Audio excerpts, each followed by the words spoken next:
Hey guys, it's Jason with Ingrain Woodworks. I've been woodworking for approximately 10 years now, and one thing that I really had to learn over the years, unfortunately, is how to say no. Now, today's project is typically one I would say no to. It's small, it's highly detailed, and I'm not gonna make a whole lot of money off of it. But I thought, well, I'm doing this YouTube thing, it'll make a good video. And it was for a friend, and as you'll see at the end of this video, it's for one of the cutest little redheads on the planet. You'll have to excuse my voice, I'm getting over a sickness. Now what I'm gonna be making today is actually like a life-size music box. You know, the ones with the little ballerina on top and you wind up the little windy thingamajig. And I'm making it so that this cute little redhead can win a contest for a bow company called Wee Ones. My daughter actually wears these bows as well. The reason I chose to do this project, especially on video, is it requires literally every tool in my shop and about 90 steps just to make this little thing. Now, to the average woodworker, this may take an entire weekend. But since I've been doing this for 10 years and I have all this stuff, I was able to do it in about 2 hours total. There are two very important parts to this video. Ladies, if you're here to see that cute little redheaded girl, just fast forward down there and she's gonna win that contest. The second thing is the miter joints. Now this is an octagon. There are 8 corners. So 360 divided by 8 is 45, but there are 2 angles in that 45. Therefore, I had to rip everything on a 22.5-degree angle. Now, if you'll see in the video, I went to 22.6, and I do that to allow room for that glue. Hope you enjoy. So when I'm going to miter some corners, I like to go ahead and get my plywood like down to size. That way I'm not handling a larger piece once the blade is on an angle. Look at those spider webs. Hadn't done that in a while. So I use this digital gauge. I find it very helpful for being exact. In this case, I go to a 22.6 degree angle. That gives me 0.1 degree on every angle for glue allowance, and it just gives you a little freedom when you're trying to match those points together. No, I don't use a push stick because that's too large of a gap. And sorry, I did not wear my safety glasses for all you guys that are the safety police. So I get them down to size. I don't like ripping like this, but I did spray some of that dry lubricant on there to make it a little easier. You just have to be really careful when you're ripping across the grain like that on the table saw.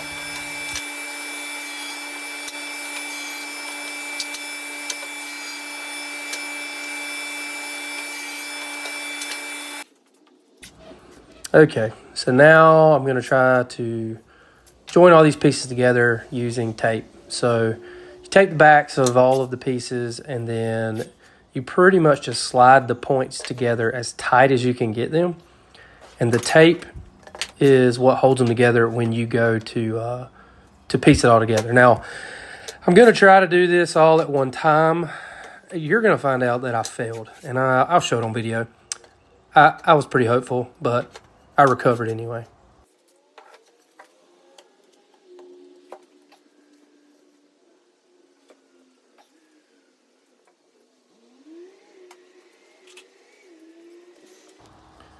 Once they're all taped together, it's very important to be very, very liberal with the glue. Anything extra is just going to squeeze out into the center, which will be okay. But you definitely want to get a good bond here. And since I allow that extra degree, I can put plenty of glue here. I rub it around with the chip brush and then get my brad gun ready. And here is where you'll see me fail.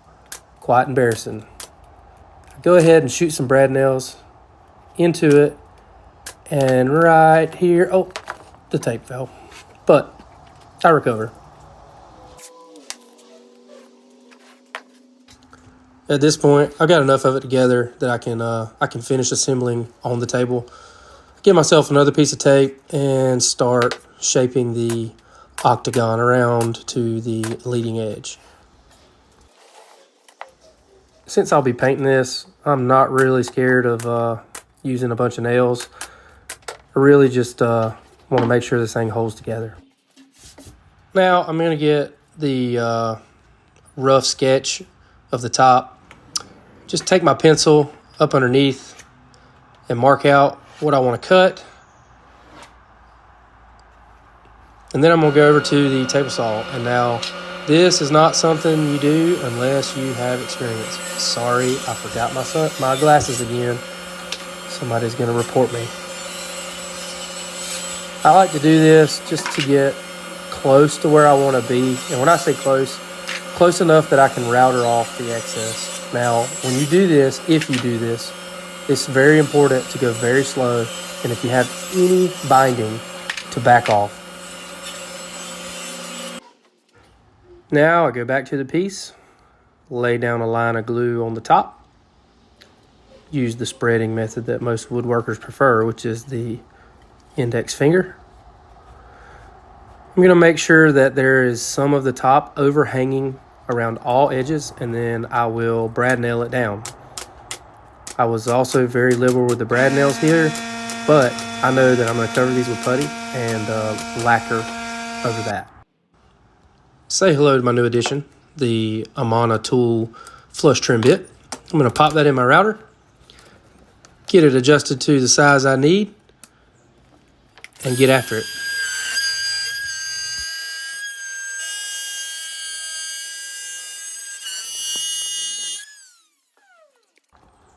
Now I'm going to hit everything with 220 grit sandpaper. I do go over all of the miter joints, just kind of rounds them over a little bit. You don't have to do that. If you want a sharper corner, that's fine. But on this, I decided to just hit them real lightly. And I do the same thing on the top. And now we start to get into the fun part. So this is me making the windy thingy-majig that goes on a music box. I just freehanded, kind of guessed the sizes and what I wanted to do. And then as of right now, I realize that looks a little inappropriate. But we're going to move on. Going to go grab my hole saw, pop it in my drill, put a little bit of dead wood here, just so I'm not drilling into my table. And then I'm going to drill both these holes in there.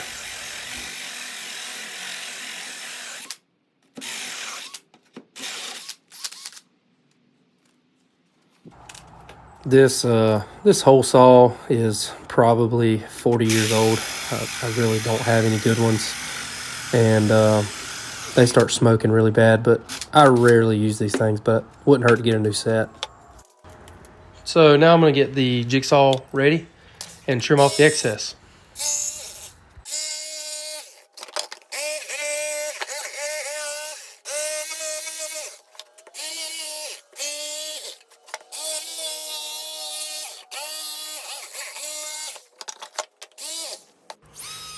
Then take my router with the 1/16 inch round over and just smooth those edges off a little bit. What I don't show on video is me walking around my shop for 25 minutes looking for something to make this little piece out of. I ended up settling on a piece of a PVC pipe.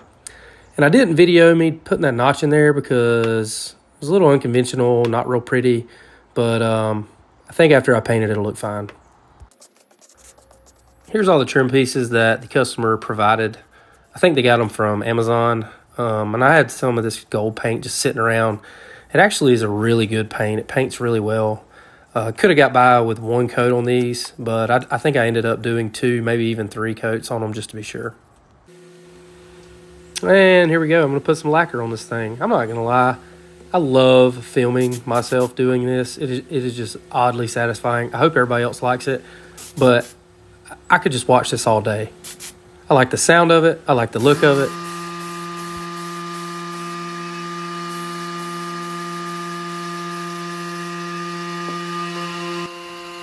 Oh yeah, here we go. This is a great angle. Do it. Oh, slow it down. Slow it down. Oh, there it is. Look at that. Love it. Okay, speed it back up.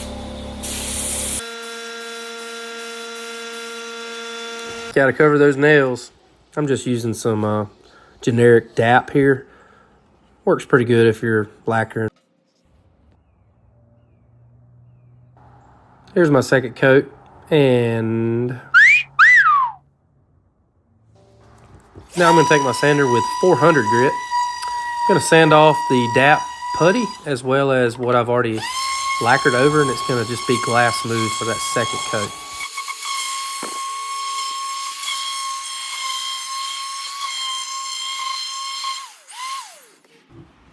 Going to hit it with one more coat. This coat really covers well. With it being on the top, I can go extra thick, and then I should not have to come back with a third coat on this one.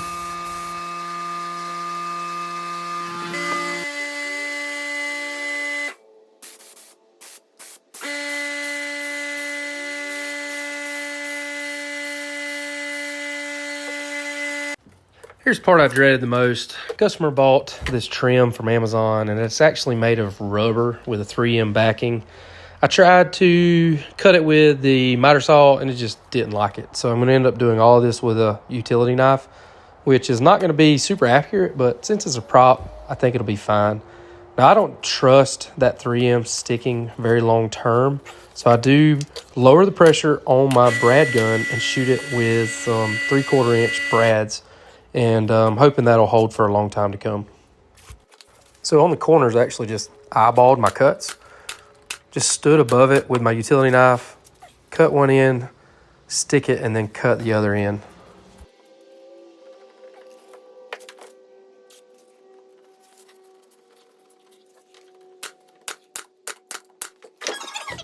After I got into it, it ended up not being that bad. I was dreading this, but all in all, it took me like 10 minutes, so I can't be too mad at it. It doesn't look as clean as wood would have, but like I said, it's just a prop for a photo shoot, so it'll be just fine.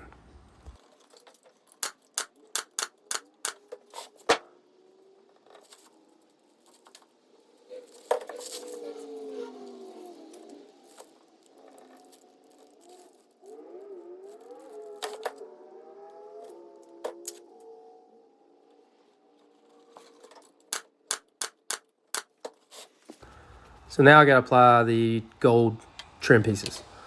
I made a little jig that marks how far I want each one off of each end, and it's also ripped to 1 inch, so they're evenly spaced all the way across. Believe it or not, I cannot find my pin nailer right now. I have no idea where it's at. So I'm just applying these with the CA glue by Starbond. It actually worked a lot better than if I were trying to do this with pin nailer.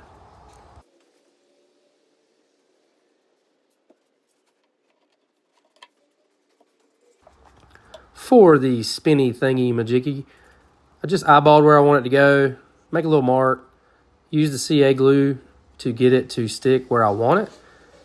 And then I'm going to come back with 2 1.25 inch Craig screws to just hold it down. With that same exact jig, I marked center, and then I can apply the center pieces 1 inch from the top, and then come back and do the same at the bottom. 1 inch, and you see that center line there. Apply with the CA glue. Then I can turn it sideways, get it evenly spaced, and use that same center line as a guide for the third piece. And there you have it. I'm going to quit talking, and you're going to see some of the cutest videos you've ever seen in your life.